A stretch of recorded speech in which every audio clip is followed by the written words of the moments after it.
Bonjour et bienvenue dans cette nouvelle vidéo de la chaîne UAPS. Alors aujourd'hui, je vous propose de programmer en Lua et de le faire avec classe. C'est parti! Alors voilà, on est parti directement dans le vif du sujet. Donc nous allons dans un premier temps définir un fichier Lua qui va nous permettre de pouvoir donner une petite configuration à notre fenêtre de base. Donc comme on a déjà vu, on va créer un fichier qui s'appelle conf.lua. Voilà. Qu'est-ce qu'on va retrouver dedans? En fait, la fonction de base, hein. Vous vous souvenez comment on écrit une fonction qui contiendra love.conf, voilà, qui comme paramètre utilise W pour correspondre à la fenêtre. Alors, donc pour travailler le principe de la classe, je vous propose qu'on essaye tout simplement de mettre en place un petit Pong, hein, tout ce qu'il y a de plus classique. Alors pour ce faire, on va donner un titre à notre fenêtre. Alors le titre, très simple. Nous allons l'appeler, allez Lionel, retire tes moufles. Voilà, on va l'appeler Pong by Liolaps 1973. Ensuite, on va proposer à Lua de nous permettre d'avoir éventuellement une trace sur la console. À chaque fois, je me fais avoir. Une trace sur la console, je vais dire qui est intégrée à Lua. Ensuite, on va donner une taille à notre fenêtre, donc pour ça Windows, hein, bien sûr. Un grand classique, avec une taille définie. Voilà, et moi je propose qu'on lui donne comme valeur 1280 et comme hauteur, donc même principe, voilà, imaginons 720. Alors toute fonction qui se respecte commence par le mot fonction et se termine par le mot end pour être complet. Bon, je pense que là-dessus, nous avons tous les éléments. On a un titre, on active la console et on définit une fenêtre d'une certaine taille. Donc dans ce cas, nous pouvons sauvegarder notre fichier. Alors, qu'est-ce que nous allons avoir ensuite? Nous allons en fait avoir besoin d'un fichier main.lua, comme nous avons l'habitude de voir dans tout logiciel qui se respecte. Et notre template de base va contenir à nouveau les fonctions classiques que l'on retrouve dans un programme Lua, à savoir le love.load. Ensuite, la fonction love.update qui nous permettra, comme vous le savez maintenant, de mettre à jour tous les éléments qui sont susceptibles d'être modifiés dans le cours de l'exécution de votre programme. Et bien évidemment, une fonction draw qui nous permettra de pouvoir dessiner à l'écran les différents éléments. Alors, je vous parlais de travailler ce qu'on appelle les classes, enfin travailler avec classe. En fait, l'idée générale, c'était pour vous faire une petite introduction à ce qu'on pourrait appeler le langage orienté objet. Alors, qu'est-ce que c'est en deux mots qu'un langage orienté objet?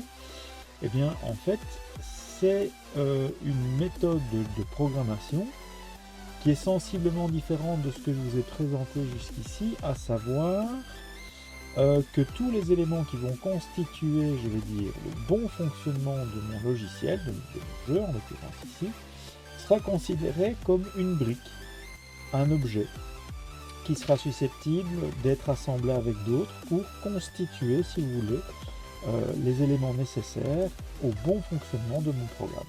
Donc chaque élément, imaginons un personnage, un ennemi, une musique, un son, un événement, eh bien, tout ça peut être considéré comme un objet qui permet le bon fonctionnement de notre comment dire, de notre programme. Alors, un objet pourra avoir des variables qui lui sont propres. Donc par exemple, on va par exemple définir un objet joueur qui va contenir, imaginons, toute une série de paramètres. Alors par exemple, la position en X et en Y de l'objet que je voudrais afficher à l'écran. Non seulement sa position, mais éventuellement une épaisseur, une hauteur, une largeur, une vitesse, enfin, ce sont tous des éléments comme ça. Alors vous avez dit, jusque-là, en Lua, on a déjà fait ce genre de choses, on définit une variable, voilà, qui contiendra ces différents éléments. Alors oui, c'est vrai. Alors pourquoi parler d'objet alors qu'on parle de variable? Alors en fait, la petite différence, c'est qu'une variable ne peut pas, en tout cas de ce que j'en ai compris, contenir des fonctions. Alors, elle peut, si vous voulez, appeler des fonctions pour pouvoir obtenir une valeur, mais d'elle-même ne contient pas de fonctions qui lui sont propres. Par contre, un objet peut contenir à la fois des variables, mais en même temps des fonctions qu'elle pourra exécuter en s'appelant elle-même. Voilà. Alors, ça paraît un peu chinois pour le moment. Vous allez voir avec l'exemple que je vais vous proposer ici. Toutes ces petites notions vont pouvoir être un peu plus claires. En tout cas, je vous l'espère. Et si d'aventure vous aviez des questions, n'hésitez pas à mettre vos commentaires et ça me permettra d'essayer de compléter un peu ce que j'aurais omis de vous dire. Alors, comme d'habitude, n'hésitez pas si cette vidéo vous plaît, likez, partagez, abonnez-vous, enfin bon, tout le tralala habituel de ce qu'on rencontre sur YouTube. Et en tout cas, je vous remercie de devenir de plus en plus nombreux à suivre cette chaîne. Et ça me fait vraiment plaisir de continuer à travailler avec vous sur un sujet qui me passionne et qui, je l'espère, est une passion partagée avec vous. Voilà, allez, trêve de bavardage, commençons par le vif du sujet. Alors en fait, dans notre Pong, qu'allons-nous avoir? On va avoir en fait les palettes sur les côtés que le joueur pourra utiliser pour rattraper la balle. Alors par exemple, les palettes, ça pourrait être un objet, la balle, ça pourrait en être un autre. Vous allez voir, on va essayer de mettre ça en place. Donc dans un premier temps, ce que je vous propose, c'est de définir l'objet qui va correspondre au joueur. Alors pour ça, rien de plus simple, en fait, on va tout simplement créer un fichier correspondant, si vous voulez, à mon objet, à ma classe, à la classe qui va correspondre à l'élément joueur. Donc on va le faire en anglais pour avoir plus facile. Player.lua, ce sera un nouveau fichier. Et on commence tout simplement par définir une espèce de variable. Comme on a l'habitude de faire jusque-là, rien de bien nouveau dans notre manière de travailler. Alors, par contre, là, on va faire une petite différence. On va en fait s'arranger pour que notre objet puisse utiliser une méthode qui va charger, je vais dire, tous ces paramètres de base, un peu comme la fonction load. Une deuxième méthode qui permettra de charger tout ce qui serait susceptible d'être mis à jour, un peu comme l'update. Et évidemment, pourquoi pas faire une méthode de draw qui permettra d'afficher à l'écran ce genre de choses. Donc, allons-y. Alors, pour ce faire, à nouveau, puisqu'on veut définir une méthode ici, qui sera quelque part une espèce de fonction, en fait, je vous propose de créer une fonction que je vais appeler player, voilà, qui contiendra la fonction load, comme ceci.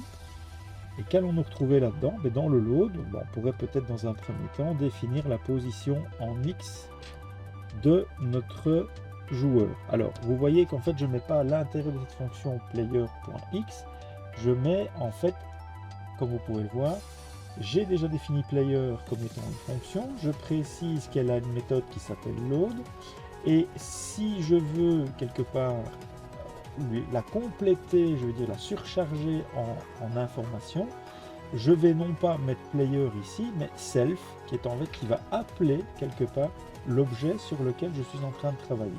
Donc self.x, dans une autre partie du programme, ce sera l'équivalent de player.x. Donc self.x est à 50.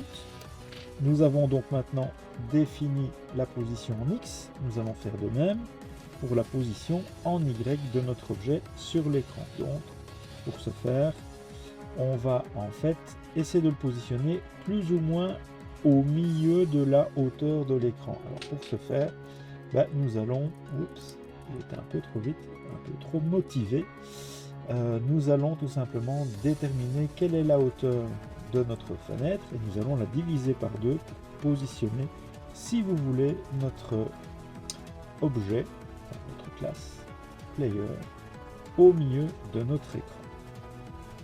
Voilà, en faisant ça, je pense qu'on est bon pour le positionner. Alors, ce qui sera intéressant aussi, c'est de définir quelle sera quelque part l'épaisseur de notre palette. Alors, je vous propose dans un premier temps de mettre 20, on verra ce que ça donne. Alors, une largeur c'est fait, et l'objet en question, on peut lui donner aussi une hauteur. Voilà, et je vous propose de mettre 100 pixels de hauteur. Alors, comme nous allons la déplacer, on va aussi lui rajouter une notion de vitesse qui permettra de pouvoir être modifiée si celle-ci était trop lente ou trop rapide, suivant la situation que nous rencontrons. Donc voilà, nous avons donc défini une méthode qui s'appelle load, qui va en fait permettre, lorsque je vais appeler player load, de charger les différents paramètres qui correspondent à mon objet player.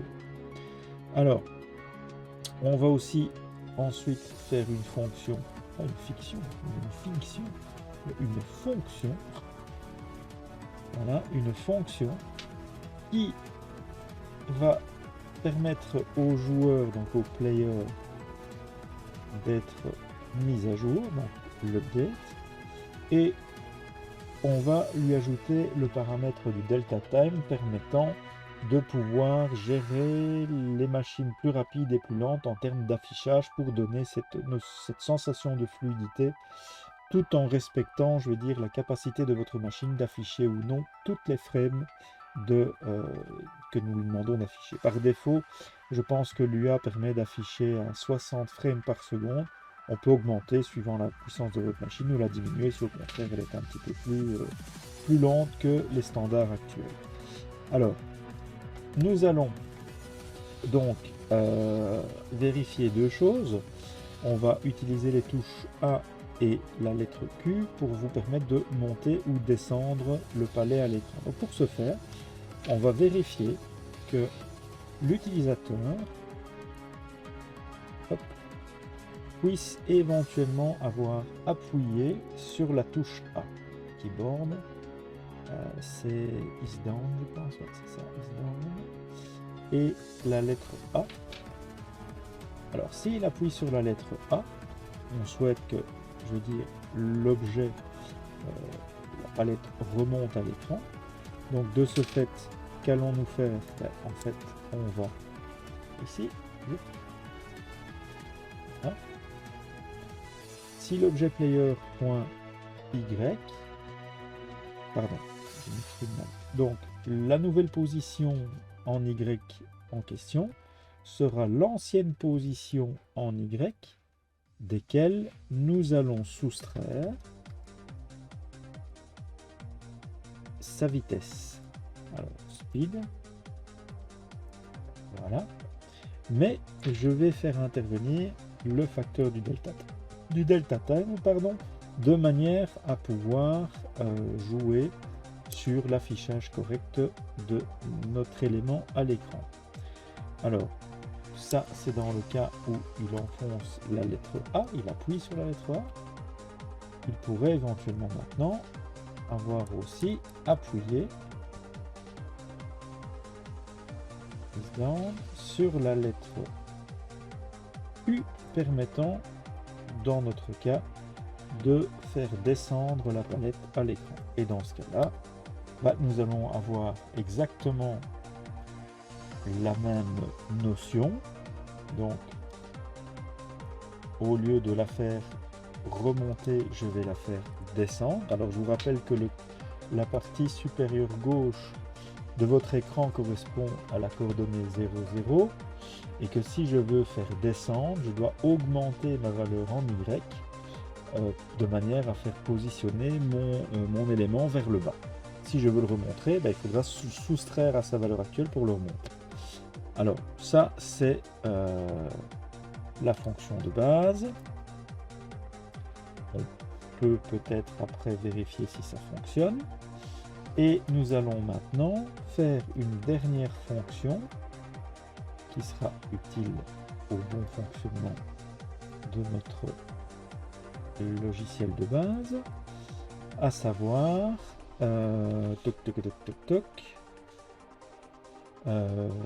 la dessiner à l'écran, c'est bien ça. Et qu'est-ce que nous allons faire dans cette fonction? Ben oui, qu'allons-nous faire, me direz-vous? Eh bien, je vais vous répondre.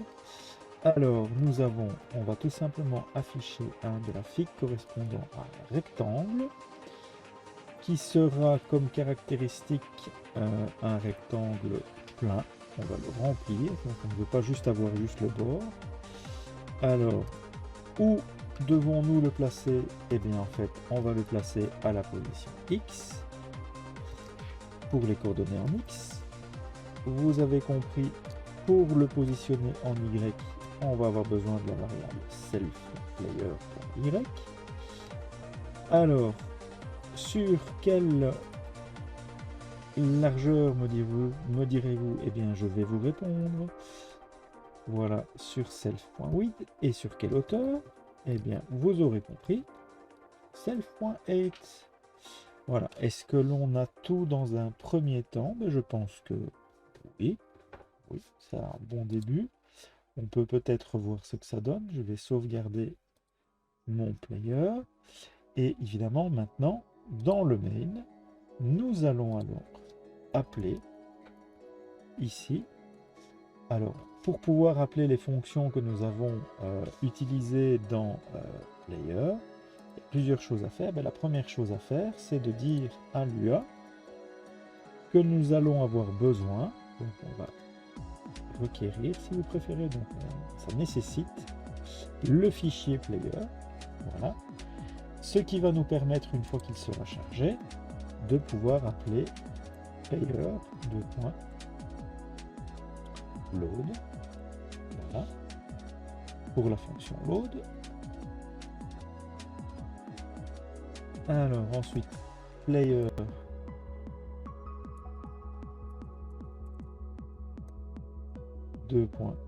update avec la variable dt. Et pas d'hiver. Mauvais jeu de mots, mais j'adore faire ça. Alors, ensuite, dans le draw, player, draw. Voilà. Alors, est-ce que j'ai oublié quelque chose? On a le load, on a l'update, on a le draw. Peut-être sauvegarder le fichier et exécuter l'UA pour voir ce que ça donne. Roulement de tambour. On a bien le titre, on a bien une fenêtre de 1280 par 720. J'ai bien une palette qui a le coin supérieur gauche positionné au milieu de l'écran. Et si j'enfonce la lettre A, notre palette monte vers le haut. Et si j'enfonce la lettre Q, notre palette descend vers le bas. Maintenant, il y a un petit souci. Alors, je vous montre le petit souci qu'on a créé. C'est que dans notre fonction, si j'appuie suffisamment haut, ben, en fait notre palette disparaît de l'écran. Si je vais vers le bas, ben, notre palette disparaît vers le bas de l'écran. Or, ce serait intéressant que notre palette reste et soit figée, cernée, comme s'il y avait une frontière l'empêchant de sortir de notre écran. Eh bien, on va corriger ça de suite. Pour ce faire, on va retourner dans Player.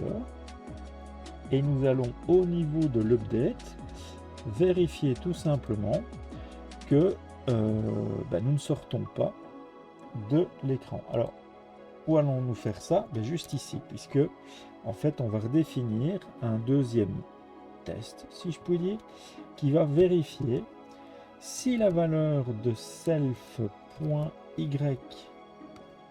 qui serait plus petite que 0, donc ça sous-entend si on est au-dessus du bord supérieur de notre fenêtre, alors dans ce cas, self.y devra conserver la valeur 0. Donc on la fige, on l'oblige à rester à 0 si celle-ci tente d'être plus petite que 0. Donc on l'empêche de sortir sur la partie supérieure de l'écran.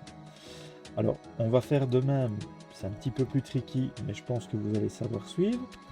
Pour la partie basse de l'écran, donc dans ce cadre-là, en fait, ce que nous allons vérifier, c'est si la position en Y auquel j'ajoute la hauteur de notre objet,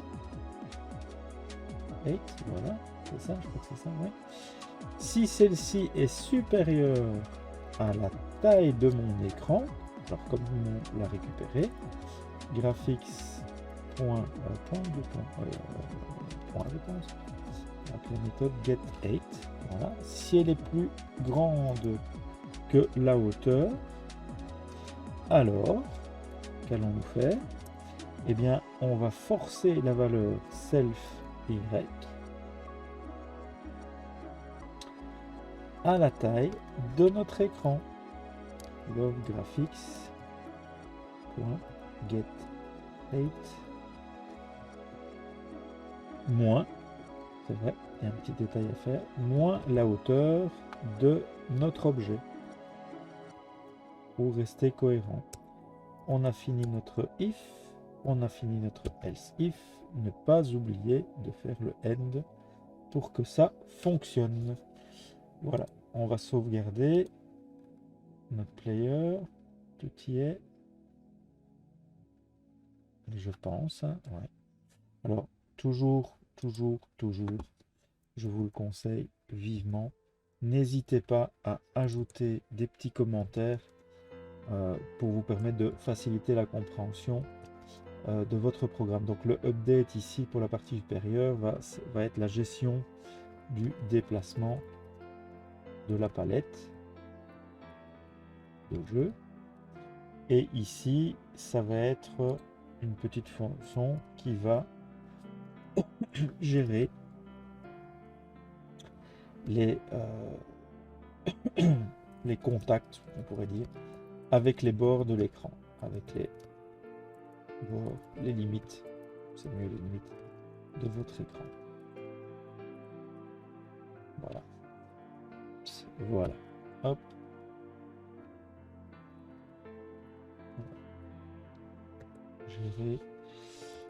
J'hésite parfois à mettre les accents parce que il est vrai que bon, il s'agit ici de commentaires, c'est pas très gênant, mais suivant la machine sur laquelle vous travaillez, parfois l'affichage des éléments avec accent sont parfois un peu complexes. Alors, restez cohérent. Oups, restez cohérent. Le commentaire va l'aligner ici. Alors, je sauvegarde. Hop, je sauvegarde. Et je reviens sur main.va et j'exécute mon petit programme. On a toujours notre petite palette. J'appuie sur la lettre A et là vous voyez quand j'atteins le bord supérieur de l'écran, c'est figé, c'est bloqué. On va voir si ça marche pour le bas. Même chose, voilà, notre palette est donc fonctionnelle. Alors je voulais encore vous montrer, bon, pour clôturer un petit peu notre comment je dis, notre fonction, on va aussi pouvoir donc vous avez bien vu que dans le update on va très rapidement avoir des fonctions qui vont être kilométriques à devoir gérer et ça devient très vite illisible et donc quelque part tiens c'est marrant, on a viré mon commentaire, donc on avait dit qu'il s'agissait que c'était la gestion des limites de l'écran, voilà, des limites de déplacement de la palette sur l'écran. Voilà, donc CTRL S, donc voilà, donc on arrive très vite à avoir un ensemble de fonctions comme ça qui deviennent très vite illisibles. Donc moi ce que je vous propose de faire en fait, c'est de redéfinir encore deux méthodes. Ouais, on va mettre par exemple après le draw, allez pourquoi pas. Donc moi je vous propose de faire une fonction qu'on pourrait appeler player 2.move qui sera dépendant évidemment du facteur dt, et dans cette fonction fait, le move, c'est votre déplacement, enfin c'est votre gestion de clavier qu'on a ici. Voilà, donc on pourrait faire CTRL X et on vient l'ajouter ici. Et à la place, qu'est-ce que nous allons faire? Ben, nous allons tout simplement faire self point, self 2 points move avec comme paramètre dt. Et une deuxième petite fonction qui serait par exemple function player 2 points check border, aussi influencé par la vitesse de votre processeur, donc le delta time pourrait être utile. Et qu'est-ce que nous allons retrouver dans cette fonction? Ben, la gestion proprement dite que nous avons faite juste avant. Donc voilà, CTRL X, CTRL V, et donc dans notre fonction update, on va tout simplement appeler la fonction check border dt. Voilà, ainsi votre update est plus simple à lire, plus lisible, et donc on peut tester évidemment maintenant notre code pour voir si on n'a rien cassé. Voilà, voilà. Pour vous, le code du main.lua, vous voyez qu'il est très léger, hein. Et ça permet justement de faciliter un peu la lisibilité de votre programme. Et donc comme vous pouvez voir, ben, on n'a rien cassé, c'est toujours bien fonctionnel. Voilà, voilà, voilà. Petite conclusion sur la notion que nous avons abordée aujourd'hui. Donc petit rappel élégant du fonctionnement, si je puis dire, des classes. Donc l'intérêt d'utiliser des classes, c'est surtout faciliter quelque part la lecture de votre code. Vous voyez effectivement quand on reprend, je vais dire, notre code de base, voilà, le main.lua, ben, il est très léger à lire. Dans la fonction load, je charge des éléments de l'objet player, je charge l'update dans la fonction update, je charge la méthode draw dans la fonction draw. Tout ce que vous avez dû faire, c'est faire un require player qui va rechercher les différents contenus que l'on retrouve dans le fichier player.lua. On a simplement, pour pouvoir définir un bon fonctionnement, on a créé une variable player avec plusieurs fonctions qui la composent, avec le player.load qui contient, je vais dire, tous les paramètres à charger concernant le joueur. Ensuite, une deuxième fonction méthode que l'on a appelée update. Alors pour sa propre lisibilité, nous avons donc créé des sous-méthodes qu'on a appelées move et check border, qui sont en fait des fonctions qui gèrent le déplacement de la palette et qui gèrent ici le fait de ne pas sortir des limites de l'écran. Et pour terminer, la dernière fonction draw qui affiche un rectangle proprement dit. Voilà, c'est pas très compliqué. Je pense que avec ce genre de code, ben, vous allez, bon évidemment, je conseille vivement de vous exercer et d'essayer par vous-même de refaire l'exercice. Si maintenant vous avez, on va dire, la flemme de retaper ce code et vous voulez directement l'utiliser, vous retrouverez dans le lien vous retrouvez le lien GitHub dans les descriptions de cette vidéo. N'hésitez pas à poser vos questions par l'intermédiaire des commentaires, je me ferai un plaisir d'y répondre. Et si d'aventure voilà, ce projet de Pong vous intéresse, ben, progressivement je vais continuer à travailler le code pour vous permettre de pouvoir disposer à terme du petit jeu Pong, voilà, juste pour vous faire plaisir. L'objectif étant de voir des notions de base. Ben ici c'est en Lua que je vous présente je veux dire, la gestion des classes et autres. Vous savez que j'ai une autre rubrique au niveau du Python, et ben cette fonction, enfin je veux dire cette notion de classe, je vais aussi l'intégrer dans une prochaine vidéo. Vous verrez, on va essayer de faire un parallèle entre Lua et Python pour vous montrer qu'en fait ce sont deux langages qui sont certes différents, mais qui quelque part, dans le mode de fonctionnement, c'est juste une vue de l'esprit qu'il faut traduire à l'aide de la syntaxe correspondant au langage, mais globalement on restera sur le même concept et les mêmes idées. Voilà, je ne vous ennuie pas plus longtemps, je vous remercie encore de m'avoir suivi. Il ne me reste plus qu'à vous dire à ciao, bonsoir.